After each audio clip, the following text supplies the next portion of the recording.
Hello viewers, welcome back to my channel. आज इस video पे आप देखेंगे बेसिक स्पेलिंग रूल। तो ऑलरेडी हम बहुत सारे स्पेलिंग रूल्स देख चुके हैं, तो आज के वीडियो में हम और थोड़े देखेंगे। तो पहला रूल है OU एंड W। पहला हम डेफिनेशन पढ़ेंगे, फिर उसका एक्सप्लेनेशन देखते हैं। तो आउ ओ, तो इन दोनों को कहाँ पे कैसे यूज़ करना है। यूज़ आउ, that is OU in the middle of a word, and use OW, O, at the end of words other than those end in N or D। जहाँ पे भी हमें आउ साउंड मिडिल में आता है वर्ड के, तो हम यूज़ करना है OU।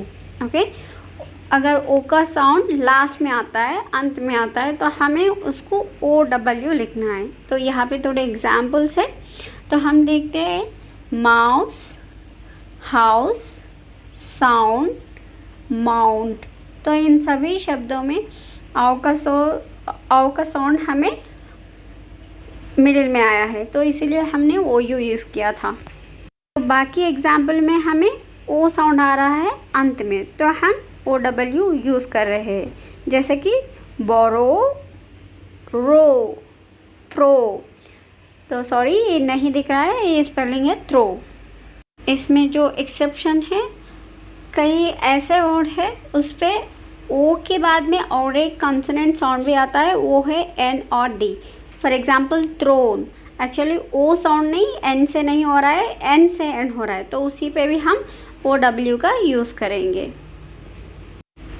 OW के एंड में हमें N और D भी यूज़ करेंगे। तो नेक्स्ट अगला देखते हैं, डबल कंसोनेंट। सो डेफिनेशन क्या है, when B, D, G, M, N और P appear after a short vowel in a word with 2 syllables double the consonant.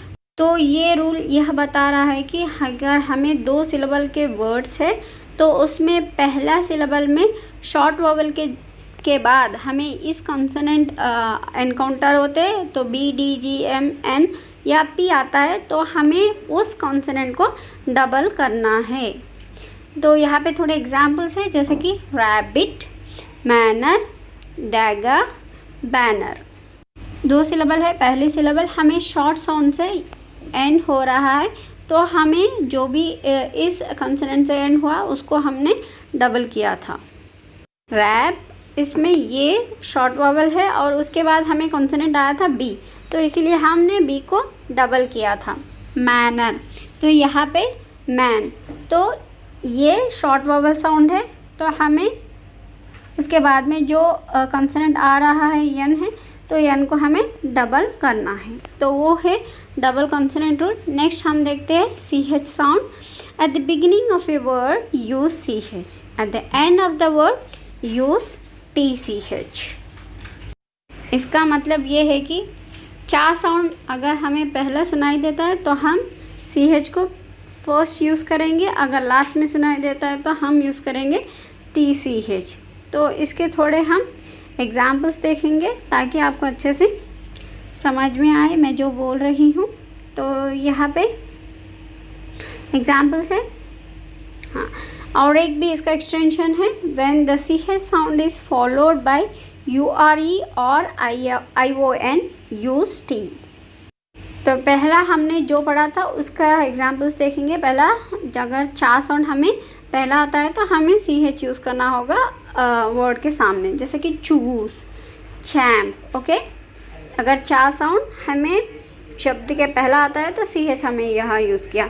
Next, अगर एंड पे आता है, जैसे कि वॉच, कैच, तो हमने यूज़ किया था TCH।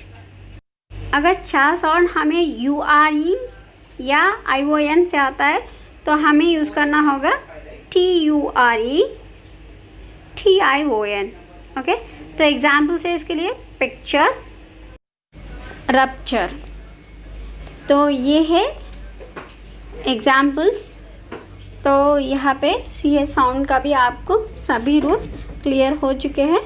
तो फिर से एक बार बता रही हूँ, अगर CH चा साउंड वर्ड के पहला आता है, तो हमें यूज़ करना होगा CH स्पेलिंग के आगे।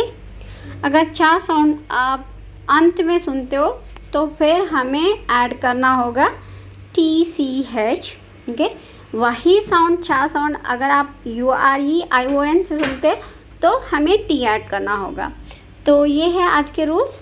होप आपको वीडियो अच्छा समझ आया होगा। Thanks for watching, see you in the next video, bye bye. Don't forget, age is just number. Happy learning.